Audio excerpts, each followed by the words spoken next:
Well, Lynn and I did the Silicon Valley thing for about 30 years and then retired, and both in high growth companies and no time for vacation. We took a few days off at Thanksgiving and that was kind of it. So when we retired, it's like, okay, time to hit the road. We're always looking for the next great adventure, uh, anywhere we can. And one of our early trips actually was this trip to Alaska. And we spent a month and did a number of things on our own. Hiking, we both love to hike and bike, but hiking is probably one of the biggest passions we both have. And so we go to Alaska and we did some hiking in a place called Wrangell St. Elias National Park. But then later on, we also wanted to experience all the wildlife we can. We're really, into that as well. And so we did a boat trip on a small boat called the Discovery in what is it, in Prince William Sound. And so we're on that, and it's one of these boats got about 12 people on it.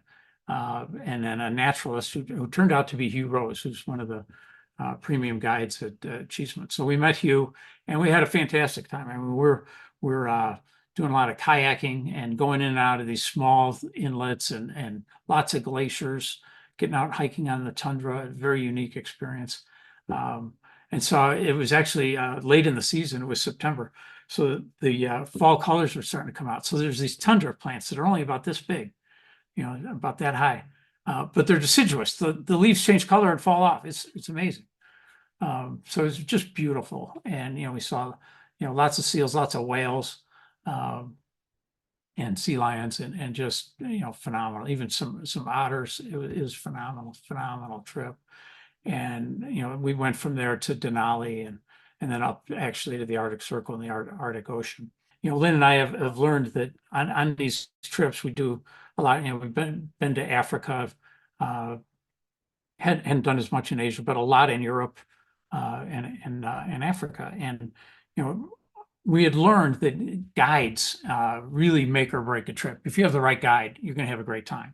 And not all guides are created equal. We had some, like a real contrast I had on one was we're in Africa on our first trip there, and you're on safari, and so there's the driver. He's in the Jeep or in the Land Rover, driving you all over the plains, and you just point out, oh, there's a zebra. There's a oh, I heard about a lion on the radio, and they'd all go rushing out to where the lion is, and there's 10 Land Rovers there, and you're all trying to get a picture of these terrified lions. They're surrounded by Land Rovers. Like, man, not really kind of what you're looking for. But all those guides did was point out, what wildlife was there and you'd get a picture of them, but you didn't learn a lot.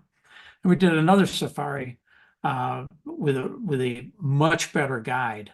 Went to a smaller camp, and this guide, he'd talk about each type of animal, each animal that we'd encounter, and tell us all about them, their behavior, how they mate, how the social structures, how they, who hunts them, who they hunt, all this stuff. And, on my previous trip I like to keep a journal on my trips. On my first trip to Africa, it's just, oh, today I saw, these 10 animals, elephants, zebras, blah, blah, blah. With this guy, it was, I got like 10 pages. I'm like writing a dissertation on African biology because we learned so much. It was just fascinating. So that was an early lesson on you need good guides. And then on our Alaska trip, same thing, phenomenal work ethic, always finding us cool stuff, knowing where to go, not around other big crowded places. And that just made the trip. By that time, I'd gotten serious into photography. So I had a really good camera, but I was still just a baby, still learning how to use it. But Hugh and all the other guides are all photographers, many of them professional photographers.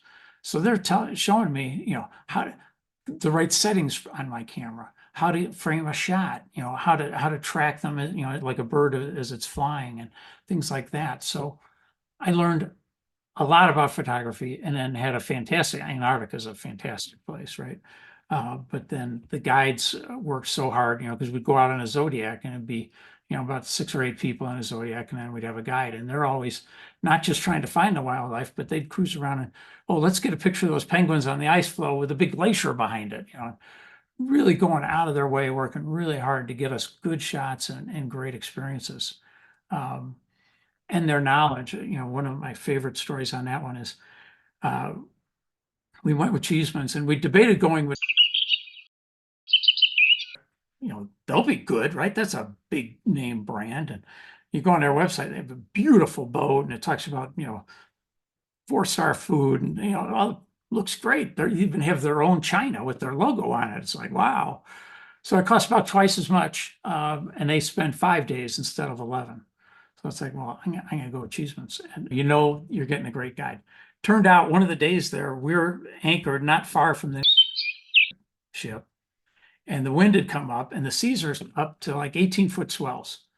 Well, nobody's getting on a Zodiac with 18-foot swells going down, up and down. So the next trip, or boat ship rather, just stayed there for the day, saying, sorry, folks, bad weather. We can't load the Zodiacs. We're just going to sit here and they're probably all getting seasick. I can't imagine sitting there in 18-foot swells for a day. He takes us around and says, when it's bad here, there's another place, about an hour and a half cruise away that's more protected and sheltered. So it happened to be called Paradise Bay, and it was paradise. The wind was a lot calmer. The seas were flat. We went out and had one of our best days. Had a leopard seal come right up to the Zodiac I'm on. He blew snot on the guy next to me. You're getting really great views of wildlife, and the guides, and the others just going way out of their way to find ways to get things done.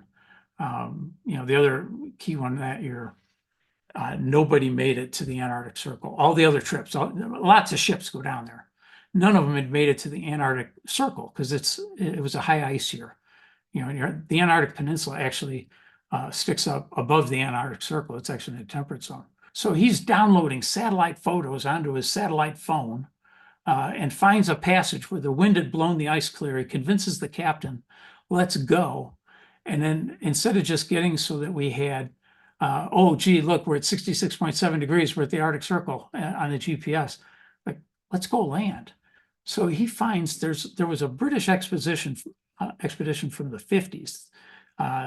And they had a research station there, about 5 people, and they had to abandon it on short notice because it was high ice was coming, and they were going to get stuck for a couple of, for at least a year.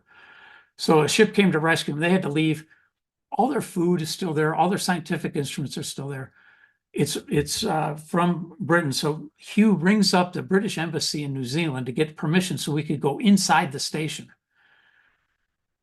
I mean, he's going way out of his way. And so we go in there, and it's really cool. I mean, you see all these tins of food, and they're like, it's probably still good. It's been frozen solid for 50 years.